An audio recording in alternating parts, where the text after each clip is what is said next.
히브리서 3장 4절 말씀에 집마다 지은 이가 있으니 만물을 지으신 이는 하나님이시라 그렇게 말씀하고 있습니다. 우리가 창세기 1장 1절도 잘 알지요. 태초에 하나님이 천지를 창조하시니라. 따라서 해볼까요? 태초에 하나님이 천지를 창조하시니라. 그러니까 온 우주 만물이 다 누구의 작품이라는 뜻인가요? 하나님께서 만드셨다. 그러니까 만드신 분은 창조주라고 하고 만들어진 객체들, 실체들을 피조물이라고 말하죠. 그러니까 온 우주 만물, 자연 세계를 비롯하여서 또 심지어 우리까지 하나님이 만드셨다. 그렇게 말씀하고 있습니다.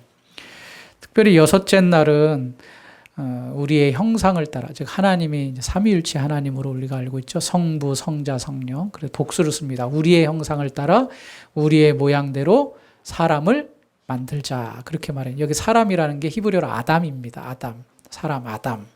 그러니까 사람을 만들자. 그래서 우리가 만들어진 거죠. 그러니까 형상을 따라 모양대로 하니까 하나님이 우리처럼 이렇게 이목구비가 있고 손과 발이 있고 그렇게 생각이 드는 경우가 있는데 그렇지 않습니다. 이 형상과 모양이라는 것은 이제 하나님께서 이제 가진 그 속성을 우리에게 이제 만들어 주셨다는 그런 의미인데 여기서 먼저 하나님이 어떤 분이신가를 잠깐 우리가 이해하고 넘어가는 게 필요할 것 같습니다. 하나님은 이제 피조물이 아니죠. 하나님은 스스로 계신 분이다. 그렇게 말하고 있습니다. 그래서 여호와라는 이름을 가지셨습니다. 스스로 계신 자다. 전 세계, 온 우주 만물을 통틀어서 스스로 있는 존재가 있을까? 근데 하나님이 자기는 스스로 있는 자다. 그래서 하나님은 네 가지 특성을 가지고 있습니다. 스스로 계신 분이다. 그리고 또 하나는 영이시다. 그리고 그분은 말씀이시고 그분은 능력이시다. 그렇게 우리가 정리할 수 있습니다. 스스로 계시고 또 하나는 영원하시고 그리고 그분은 말씀이시고 지혜가 있으시고 또 하나는 능력이시다라는 겁니다. 그분의 존재와 속성을 우리 피조물로서는 이해할 수가 없습니다. 사실 불가능합니다. 그러니까 격차가 어마어마하게 큰 거죠. 우리가 작은 파리 모기가 우리를 이해할 수 있을까요? 우리는 그들을 보고 우리를 분석하지만 작은 파리 모기가 곤충들이 인간을 이해한다. 그건 불가능한 일이라고 우리가 기본적으로 알고 있지요. 그거보다도 더 놀랍게도 우리가 하나님을 이해할 수는 없다라고 생각하시는 게 맞습니다. 이제 모세가 여호와 하나님과 친구처럼 대면했다 그런 성경의 기록이 있는데 이제 모세가 하나님이 궁금한 겁니다. 그래서 하나님을 좀 보여주세요. 그렇게 부탁을 하죠. 그랬더니 출애굽기 33장 20절에 하나님께서 뭐라고 말씀하시냐면 내가 즉 모세 네가 내 얼굴을 보지 못하리라. 나를 보고 살 자가 없다. 그렇게 말하고 있습니다. 그러니까 이건 뭘 말하냐면 창조주 하나님과 피조물의 간격은 어마어마할 뿐만 아니라 존재 자체가 다르다. 그러니까 우리는 만들어진 물체지만 하나님은 영이시다. 그런 말씀을 이제 말씀하고 있는 겁니다. 이제 신약 성경 야고보서에도 그런 말씀이 있죠. 그는 변함도 없으시고 회전하는 그림자도 없다. 그렇게 말씀하십니다. 그러니까 우리는 뭐 이렇게 객체가 있고 실체가 있으면 빛이 비추면 그림자라도 있잖아요. 그런데 하나님은 그런 존재가 아니시다라고 우리에게 말씀해 주고 있습니다. 그러면 하나님께서 사람을 만드실 때에 우리의 형상을 따라 우리의 모양대로 만드셨는데 도대체 그 의미가 무엇인가? 이렇게 정의할 수가 있습니다. 하나님의 속성 가운데 사람에게 새겨주신 고유한 형상을 말한다. 하나님의 속성이 있어요. 그 중에 우리에게 일정한 형상을 새겨주셨는데 그게 바로 인간됨이라는 겁니다. 인성. 하나님의 형상을 가지긴 했지만 하나님과는 다른 존재로 우리를 만드셨다라고 정의를 할 수 있습니다. 그래서 우리가 하나님과 비슷한 점도 있습니다. 사랑하거나 의를 행하거나 선을 행하거나 이런 것들은 하나님의 속성과 비슷하거든요. 그래서 하나님의 형상으로 우리가 새김을 받았다. 그렇게 인정할 수가 있는 겁니다. 사람의 구성은 크게 두 가지입니다. 하나는 육체가 있고 또 하나는 뭐가 있죠? 보이지 않는 영혼이 있습니다. 그래서 창세기 2장 17절에 여호와 하나님이 땅에 흙으로 사람을 지으시고 생기를 그 코에 불어 넣으시니 생명이 되었다. 그렇게 이제 말합니다. 사람은 한번 태어나면 죽지요. 죽음이라는 것을 어떻게 정의합니까? 이제 육체가 이제 살아있지 않는 걸 죽음이라고 말하는데 조금 더 정확한 성경적인 관점으로 보면 영혼과 육체가 분리되는 것이 죽음입니다. 그러니까 내가 살아있다는 것은 영혼과 육체가 어떻게 되어 있다는 거예요? 지금 같이 있는 거예요. 내가 막 움직이고 활동하고 생각하고 공부하고 그다음에 어떤 의지를 가지고 결단하고 일하는 거는 내 영혼과 육체가 지금은 하나 되어서 함께 있는 건데 그것이 떨어지면 분리되면 그 사람은 죽은 거죠. 그럼 이제 이 육체는 창세기 2장 7절처럼 흙으로 만드셨는데 이 육체는 어디로 돌아간다고 흔히 말합니까? 흙으로 가요. 그래서 땅에 묻잖아요. 요즘에는 뭐 거의 다 화장하지만 화장해서도 이제 자연장이나 수목장으로 땅으로 돌아가잖아요. 그럼 우리의 영혼은 어떻게 될까요? 우리의 영혼도 죽을까요? 그렇지 않습니다. 우리의 영혼은 영원히 사는 존재입니다. 눈에 보이지 않지만 우리의 영혼은 영원히 사는 존재예요. 타락하기 전에는 에덴 동산에 있을 때는 이 영과 육이 건강했습니다. 육체도 고통이 없고 질병이 없었습니다. 그런데 이제 아담과 하와가 하나님의 명령을 거슬러 타락하여서 죄가 들어옴으로 인하여서 영혼도 병이 들기 시작했고 이 육체도 고통과 병 가운데 살아가게 된 것입니다. 요한계시록 21장 4절에 새 하늘과 새 땅을 언급하면서 이런 말씀을 합니다.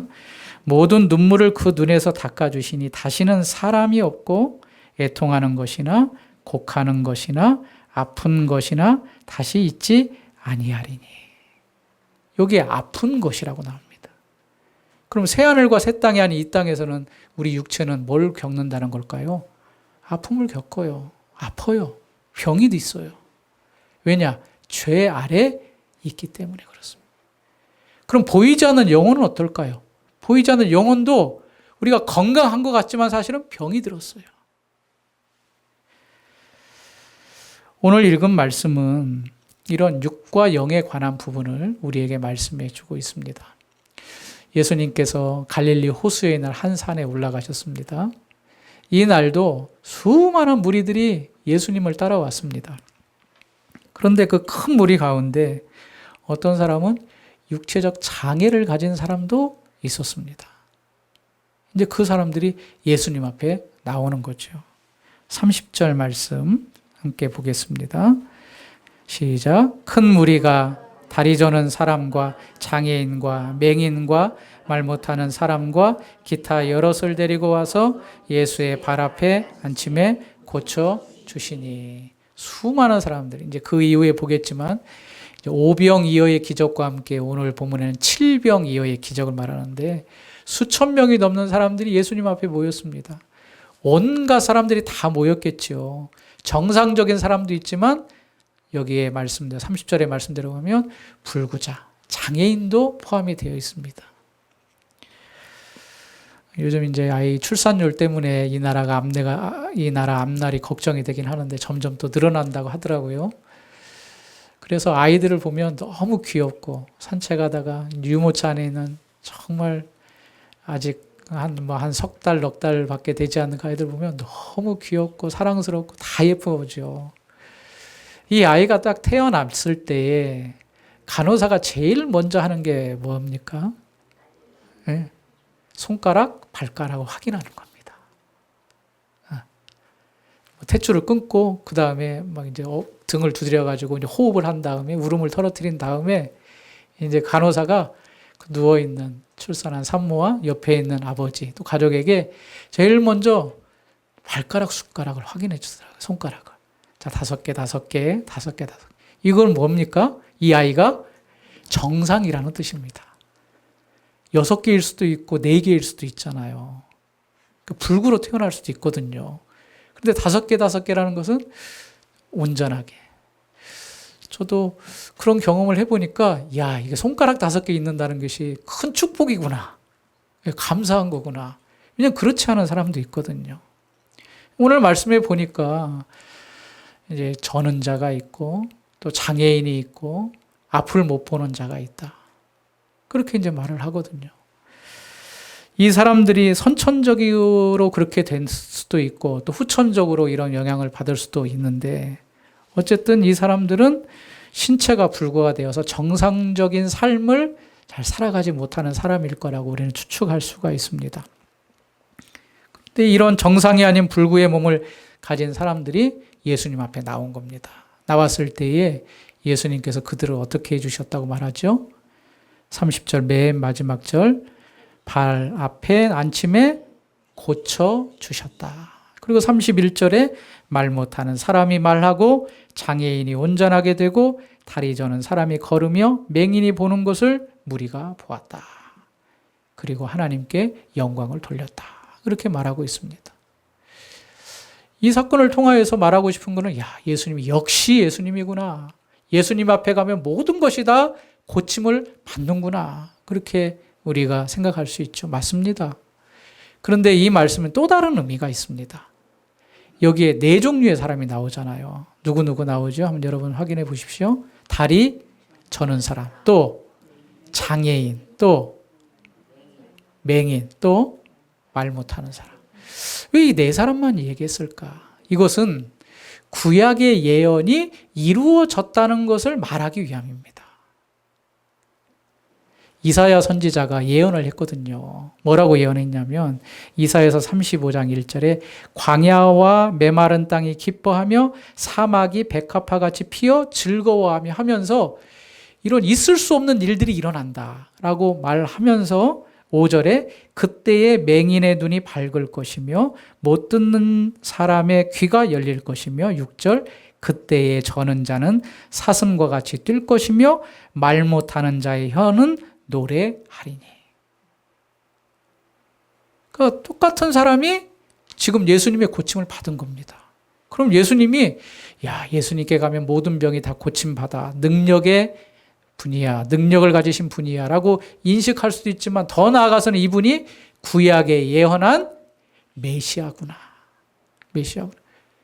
이사야가 예언한 그런 맹인이 눈을 뜨고 저는 자가 뛰며 또 못 듣는 사람의 귀가 열리며 말 못하는 자가 혀를 풀어서 노래를 할 그런 일이 온다고 했는데 바로 그분이 누구다? 예수님이시구나 라는 것을 이 기적을 통하여 우리에게 알려주신 겁니다. 사랑하는 성도님들, 성도님들에게 영혼이 있습니까? 예, 살아있으면 영혼이 있어요. 나도 영혼을 가진 존재예요. 영혼의 속성이 있습니다. 3가지 속성이 있는데 영혼은 지성을 가지고 있고 양심이 있고 의지가 있습니다.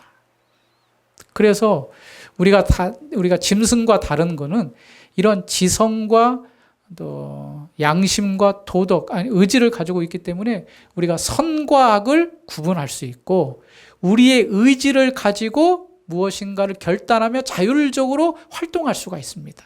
이게 바로 영혼을 가졌다는 증거입니다. 또 짐승과 다른 증거들이죠. 그런데 앞에서 보았듯이 우리 육체가 죄 아래 병이 든 것처럼 우리의 영혼도 사실은 병이 들어서 하나님을 알되 하나님으로 영화롭게도 하지 아니하고 더 나아가서 하나님을 섬겨야 될 우리가 하나님이 아닌 우상을 섬기는 그러한 길로 가고 있다. 그렇게 로마서에 말씀해 주고 있습니다. 오늘 산에서 예수님께 나온 불구자들을 보십시오. 다리 저는 사람은 사실 안전병이를 의미를 하고 장애인은 마비된, 한쪽이 마비된 중풍병자를 의미를 합니다. 여러분, 이 사람들이 제대로 된 생활을 할 수 있을까요?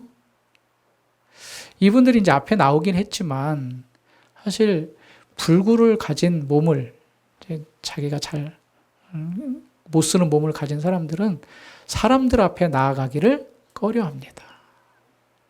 꺼려하기 때문에 마음도 굉장히 닫혀 있습니다. 우리는 도와주려고 하지만 사실 불구가 된 자들의 마음은 상당히 많이 닫혀 있고 우리를 거부하는 적이 많습니다. 영혼도 마찬가지입니다. 불구된 몸처럼 정상적이지 않습니다. 그러니까 자꾸 참된 하나님이 아닌 다른 것을 찾고 다른 것을 의지하게 되는 거죠. 사물을 보지 못하고 소리도 듣지 못하는 사람에게 기대할 수 있는 것이 뭐가 있겠습니까? 여러분, 맹인과 듣지 못하고 말 못하는 사람들에게 뭘 기대할 수 있을까요? 우리가 헬렌 켈러를 잘 알고 있는데 참 대단한 사람이죠. 그런 삼중적인 고통을 받고 있는데도 공부를 해서 많은 사람에게 또 본이 되고 놀라운 일들을 했는데 보지 못하고 듣지 못하면 사실 이 세상의 원리와 진리들을 깨달을 수가 없습니다. 영적으로도 마찬가지이죠. 영적으로 보지 못하고 듣지 못하고 또 절름발이와 같고 장애인과 같은 그런 상태에 있는 영혼이 어떻게 하나님을 알 수가 있겠습니까? 하나님을 절대 알 수 없습니다. 그런데 예수님께 나오면 이런 모든 문제가 다 해결이 되고 고침을 받고 또 더 나아가서 영혼의 구원을 받는다라는 것이 오늘 우리에게 주시는 교훈이기도 합니다.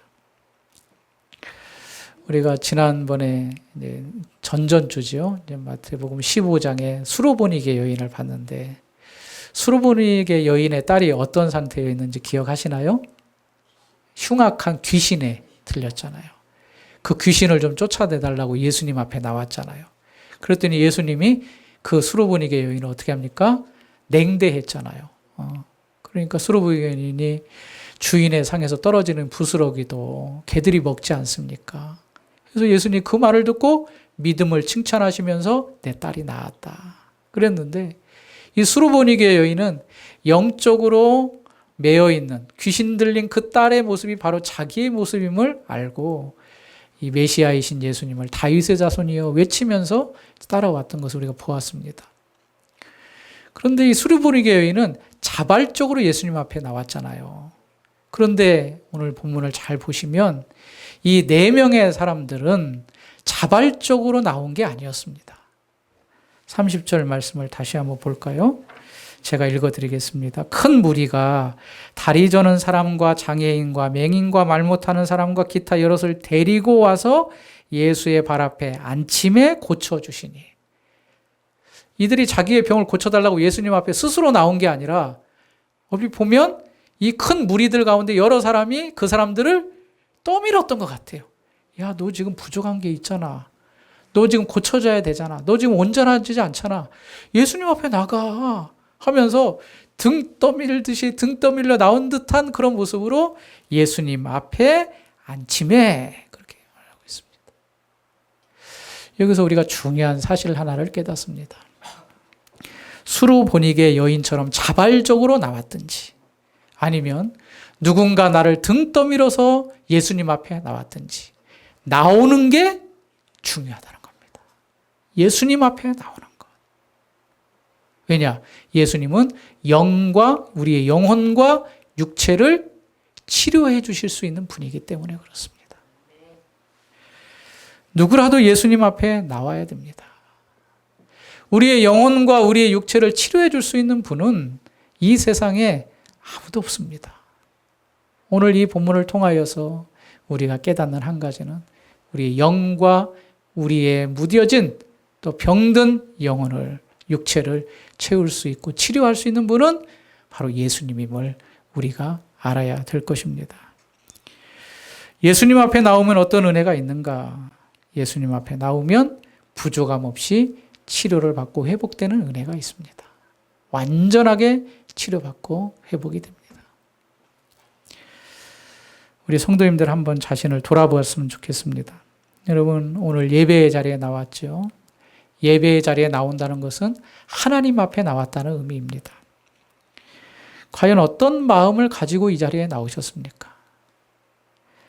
내 모습 있는 이대로 또 회복을 위한 기대감을 가지고 이 자리에 나왔습니까? 예수님 앞에 또 예배의 자리로 나오는 성도들의 모습을 한 세 가지로 분류를 해보면 첫 번째로는 그냥 별 생각 없이 이 자리에 앉아 계신 분들도 있다는 겁니다. 무디어진 마음으로 습관적으로 해야 되니까 이런 자세는 바람직한 자세가 분명히 아닐 겁니다. 또 하나의 모습이 있습니다. 내가 은혜 받은 자인 거는 인정하고 이 자리에 옵니다. 그런데 간절함은 없습니다. 간절함. 바리새인과 서기관이 예수님께 많이 혼났잖아요. 혼났는데 한 번은 이제 성전에 기도하러 바리새인과 서기관이 올라가죠. 두 손을 들면서 하나님, 제가 왔습니다. 저는 일주일에 2번씩 금식했습니다. 그리고 토색하는 자들, 또 간음하는 자들과 같이 죄짓지 않았습니다. 11조도 꼬박꼬박 잘 드렸습니다. 그런데 그 옆에 있던 세리는 고개를 팍 숙이고 하늘을 보지도 못하고 주님, 저를 불쌍히 여겨 주옵소서. 저는 죄인입니다. 그 두 모습을 보고 누구를 칭찬하셨지요? 네, 세리를 칭찬하셨어요. 아니, 겉으로만 보면 11조 하고 예배 참석 잘하고 금식하고 죄짓지 않는 그 사람이 더 훌륭하고 칭찬받아야 되죠. 그런데 우리 하나님은 외형적인 것만을 보는 게 아니라 그 성도 한 사람 한 사람이 뭘 봅니까? 중심을 보죠. 마음을 꿰뚫고 보는 거예요. 와서 앉아있고 내가 하나님의 백성이라는 것을 인정하는데 그 마음에는 하나님을 향한 진실한 마음이 없어요. 예배는 드리긴 하는데 주님을 만나고 주님께 은혜를 받아야 되고 하나님께 치료와 회복을 원하는 간절한 마음이 없이 그냥 이 자리에 앉아서 찬양하고 기도하고 가는 거죠. 세 번째는 믿음을 가지고 자신의 마음을 끌어올려 주님께로 향하는 성도가 있습니다. 아까 말했지만 세리처럼 주님, 저는 죄인입니다. 저를 불쌍히 여겨주세요. 이 말 속에는 주님, 저가 회복이 필요합니다. 주님의 은혜가 필요합니다. 하나님이 나와 함께 하시지 않으면 저는 살아갈 수가 없는 자입니다.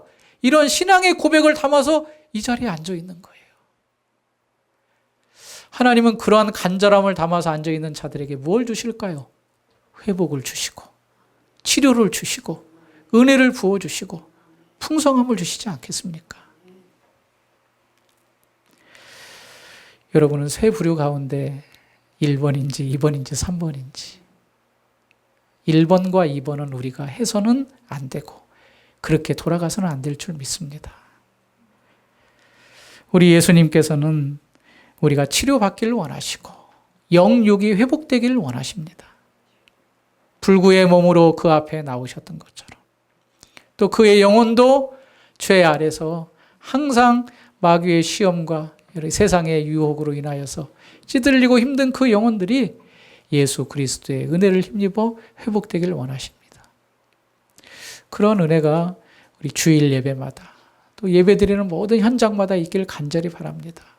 그런 마음으로 동참하고 예배 자리에 나오는 귀한 성도님들이 다 되시기를 간절히 바랍니다. 그러면서 한 가지 사건 이야기를 더 하죠. 32절로부터 마지막 38절인데 32절로 38절의 이야기를 들으면 오병이어의 기적과 너무 비슷합니다.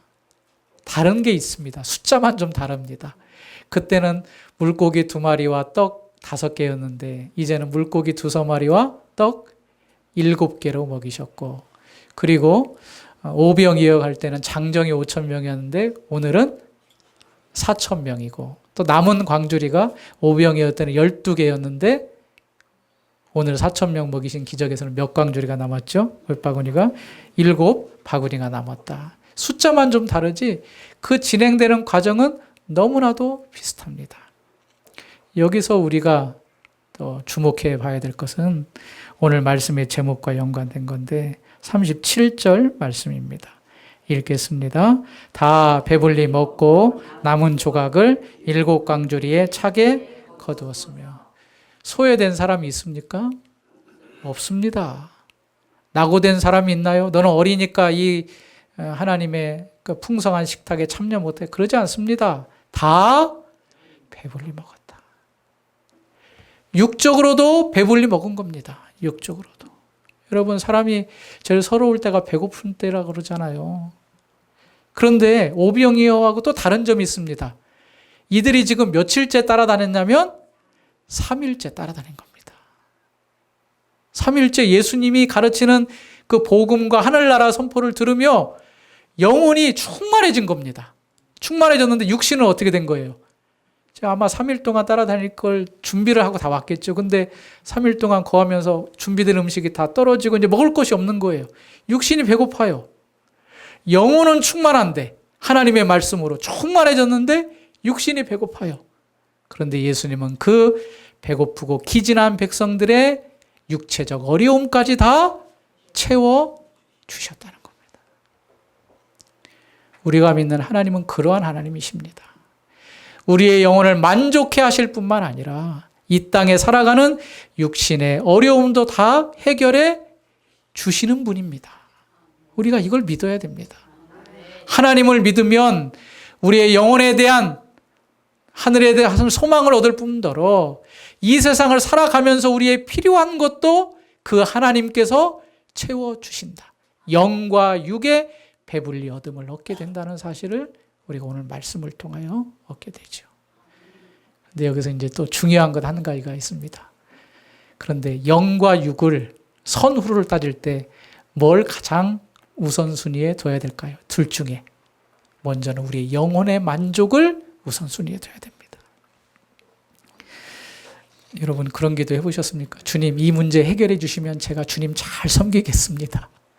주님, 지금 이 재정적인 문제가 해결되면 제가 그 해결됨과 더불어 주님께 더 많은 것을 드리겠습니다. 이거는 선호가 좀 바뀐 거예요. 우리에서 우리가 영혼과 육체로 되어 있다고 그랬잖아요. 더 본질적인 것은 사실은 영혼이에요. 우리가 영혼의 만족을 얻어야 돼요. 그리고 육신의 부족함도 있기 때문에 그 부족함을 또 주님께 도움을 받아야 돼요. 어찌 보면 둘 중에 하나를 선택하라면 육신의 배고픔이 있더라도 영혼의 만족을 우리가 우선순위에 둬야 돼요. 그러나 우리 주님은 영혼의 만족을 원하고 은혜를 사모하는 자에게 육신의 부족함도 채워주신다는 것을 믿어야 됩니다. 우리 교회 안에 여러 가지 어려움을 당한 특별히 육신의 질병을 통하여 고통당하는 성도님들이 있습니다. 먼저 우리의 믿음을 강건케 하십시오. 우리의 영혼을 주님께 사모함으로 올려드리십시오. 그리고 그 충만함을 가지고 이 육신의 문제 해결함도 주님께 간구하십시오. 하나님께서 우리의 부족함을 아시고 그 문제를 해결해 주실 줄 믿습니다. 요한 3서 2절에 요한 3서 2절에 이런 말씀이 유명한 말씀이죠. 사랑하는 자여, 내 영혼이 잘됨 같이 내가 범사에 잘되고 강건하기를 내가 간구하노라. 순복음에서는 삼박자 축복이라 그러죠. 내 영혼이 잘됨 같이 범사에 잘되고 강건하기를 원하노라. 근데 제일 먼저 나온 게 뭐가 잘 되는 겁니까? 영혼이 잘 되고. 아마 이분은 이 가이오 장로가 이제 편지 쓰는 이 가이오 장로는 육신이 좀 연약했던 것 같아요. 육체적으로 힘든 것 같아요. 그러나 내 영혼이 일단 잘 됐지 않느냐. 하나님께서 네가 범사에 잘 되고 영혼에 강건하기를 내가 기도한다. 우리 귀한 성도님들은 영적 존재임을 꼭 기억하시기 바랍니다. 하나님 앞에서 회복돼야 됩니다. 예배 자리에 간절함과 사모함으로 나오십시오. 치료해 주시고 회복해 주시는 예수님을 의지하십시오. 육체적 어려움이 있습니까? 육신적 고통이 있습니까? 다 배불리 먹이신 예수님의 칠병이어의 사건을 기억하십시오. 누구도 빠지지 않았습니다. 내 영혼을 책임지시는 분이 나의 육적인 배고픔도 능히 해결해 주실 수 있는 하나님이십니다. 그 하나님을 믿고 이번 한 주간도 우리의 영혼이 잘 되고 범사가 또 모든 것이 강건해지는 복을 누리는 귀한 성도님들이 다 되시기를 주님의 이름으로 축원합니다. 하나님 아버지 감사합니다. 우리가 이렇게 어려움을 당한 육신의 어려움을 당한 자들이 고침을 받을 때에 하나님께 영광을 돌렸다고 했습니다. 우리의 영혼이 잘 되고 육신의 큰 문제들이 주님의 은혜로 해결함 받아 하나님 앞에 영광 돌리는 삶을 살아갈 수 있도록 우리에게 복을 허락해 주시옵소서. 하나님, 우리가 영원히 다 축복받는 자들이 되길 원합니다. 육신의 어려움들이 주 안에서 해결되길 원합니다. 그런 믿음을 갖는 성도들 되게 하여 주시옵소서. 예수님 이름으로 감사하며 기도하옵나이다. 아멘.